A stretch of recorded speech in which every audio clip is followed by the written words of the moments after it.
And it is my privilege to welcome back our friend James Kelly, founder of FaithTech. James, how are you, man? Brian, good to see you again. Good to talk to you, somewhat see you. This is a little different, but hey, it's still good to talk to you.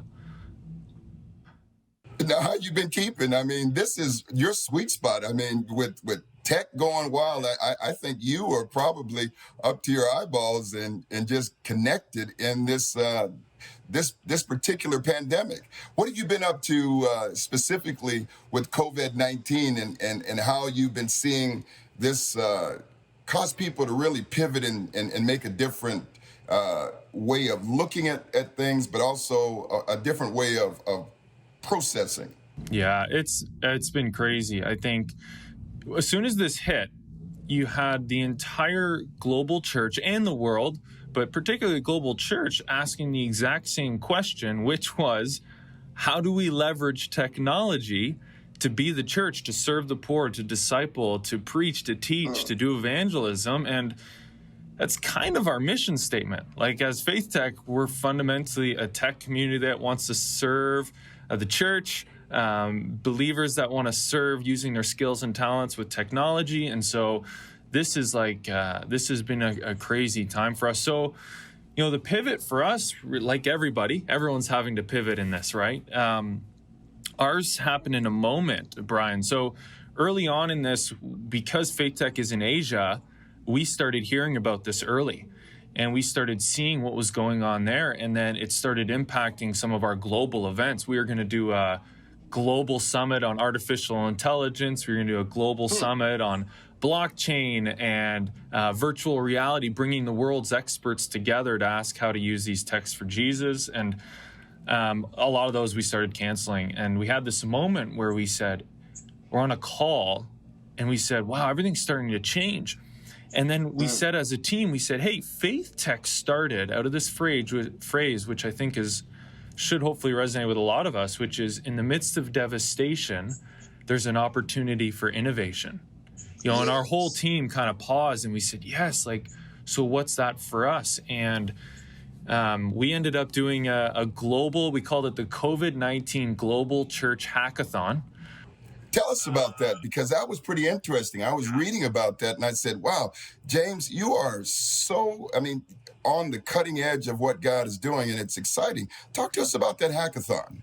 Yeah, so we essentially said, hey, look, the global church is really struggling right now. How do we do discipleship, evangelism? How do we do all these things digitally? And then also, how do we serve the most vulnerable, the poor, those people that are dying alone right now? What do we do? How can we leverage tech? And so we just put out a call and we said, hey, let's spend 8 days, whatever time you can give over these 8 days.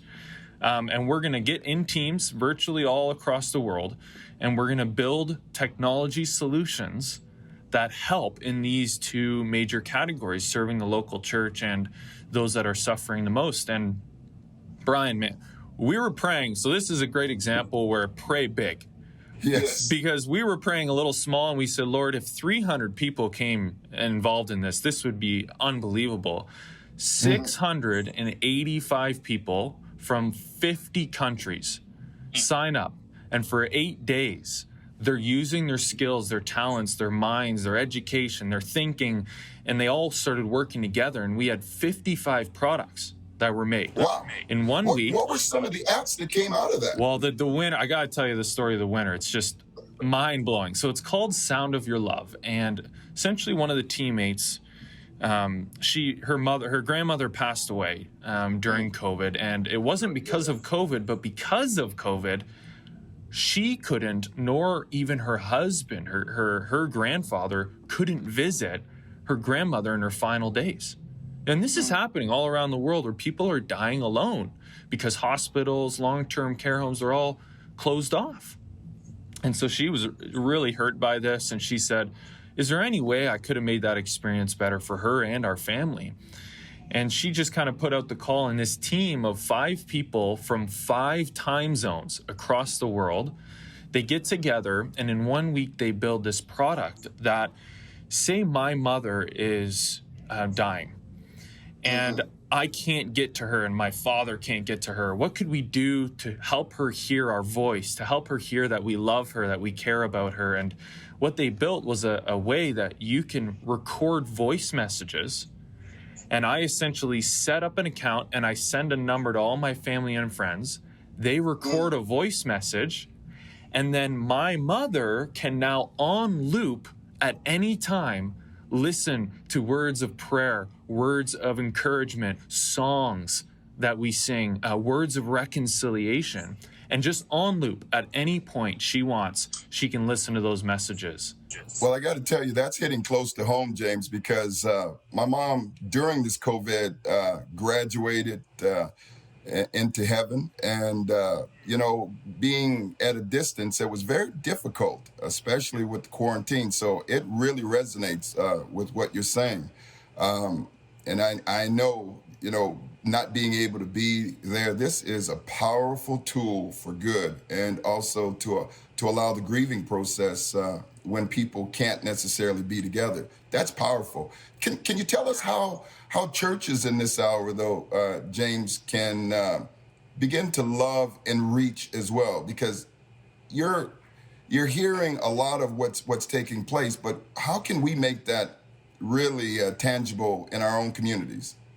Yeah, and this is a great question. I think every church is now trying to figure this out. And to me, I should note, I think there's 3 phases to all of this. So phase 1 was for churches, it was, how do I do Sunday morning online? So it was a scramble to do worship online, to do preaching online, to get giving, done online. How do we make sure there's funds, And so to me, phase 1 was just scramble to do Sunday.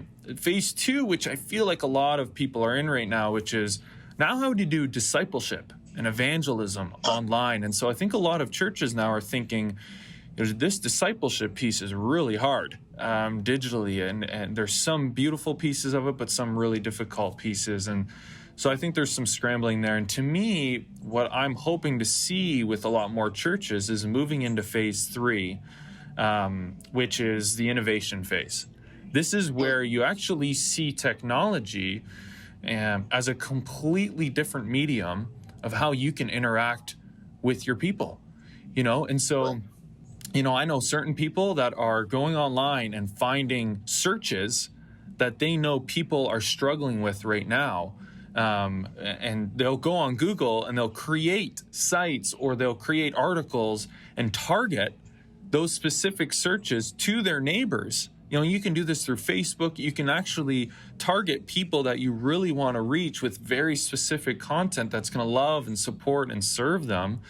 And that's just, again, kind of looking at this technology of like, oh, I can do this in such a way that it's actually a little different than I would get on, say, a Sunday.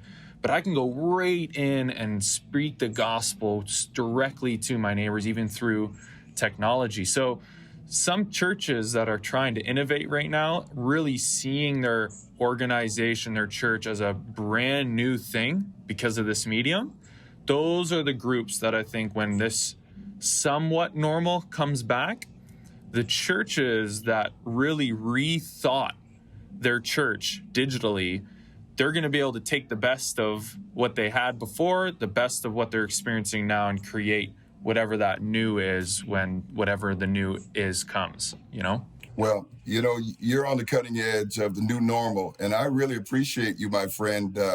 As always, it's so just invigorating hearing what's happening in your neck of the woods. And I want to talk to you real soon, because I don't know if this thing is going to be over in the next month or so. So we're going to start directing people over to FaithTech. So thank you, James. I'll catch up with you again in a couple of weeks. Yeah, I'll talk to you soon, Brian. God bless you. And if you're looking for more information, 1-855-759-0700. Prayer Partners, we can direct you to FaithTech and also other neat tools. Well, this is an amazing way the tech world is changing the landscape. Take a look.